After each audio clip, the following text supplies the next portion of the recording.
কার মুখ দেখে যে আজকে ঘুম থেকে উঠছি সারাদিনটাই মনে হয় আমার খারাপ যাবে। এরকম কুসংস্কার কারা কারা শুনেছেন অবশ্যই জানাবেন। আসসালামু আলাইকুম, সবাই কেমন আছেন? আমরা তো আলহামদুলিল্লাহ ভালোই আছি। এই যে সকালে বাচ্চার জন্য একটা পরোটা ভেজে নিচ্ছি। আমার ছেলে একটু পরোটা খেতে পছন্দ করে, তবে পরোটাটা ভাজতে গিয়ে পুড়িয়েই ফেলেছি।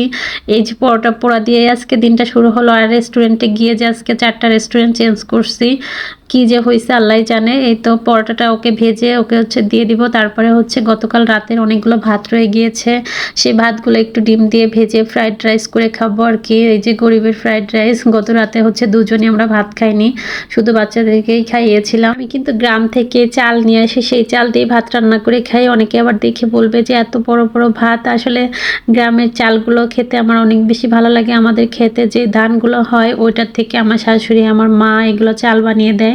সারা বছর প্রায় এটাই খাওয়া হয়। তো আগামী বছর থেকে হয়তো আর আনা হবে না, যেহেতু জমিগুলো অন্যদেরকে দিয়ে দিচ্ছি। শুধু টাকা দিবে জমি থেকে, আর ধান চাল আসলে হবে না, তো কিনেই খেতে হবে। তো এই তো ভাতগুলো ফ্রাইড রাইস করে গরিবের ফ্রাইড রাইস যেটা বলে আর কি, ওটা করে নিব।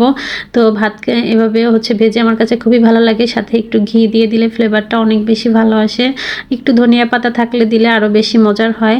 তো শীতকালে কিন্তু এভাবে ভাত ভেজে খেতে অনেক বেশি ভালো লাগে। এই তো দুজনে ভাতগুলো বেড়ে নিচ্ছে। আমার ছেলেও আমাদের সাথে এইরকম ভাতও খেতে পছন্দ করে। মেয়েকে সকালে টিফিন বানিয়ে দিয়েছিলাম, স্কুলে যাওয়ার সময় আসলে হয়তো একটা পরোটা ভেজে দিব।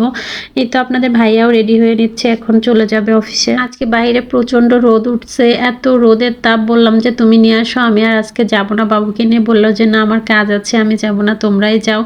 পরে স্কুলের সামনে গেটে গিয়ে দেখি আপনাদের ভাইয়া আগেই হাজির হয়ে গিয়েছে। পরে অনেক রাগ করে ফেলেছি। আমি রাগ করে বললাম যে আচ্ছা আজকে রান্নাই করবো না, খাবোই না, তুমি তাহলে বাইরে আমাদেরকে নিয়ে যাও। এই তো 3টা 4টা রেস্টুরেন্ট চেঞ্জ করে এই রেস্টুরেন্টটাতে এসে বসছি। আসলে 3-4টা রেস্টুরেন্ট চেঞ্জ করার কারণ 3টা 4টা গেছি, একটা একটা করে যাই আর বলি ফালুদা আছে কিনা। আসলে এই টাইমে বেশিরভাগই ফালুদাটা রেডি থাকে না রেস্টুরেন্টে। বিকাল টাইম বা রাত্রে ফালুদাটা বেশি মানুষ আসলে রেস্টুরেন্টে তো খেতে যায় আসলে রাত্রেই বেশি, বা দুপুরে লাঞ্চের পরে। এই জন্য ওই টাইমে রেডি থাকে না। তো এই রেস্টুরেন্টটা খুবই ভালো। তো ফালুদাটা এত বেশি মজার ছিল।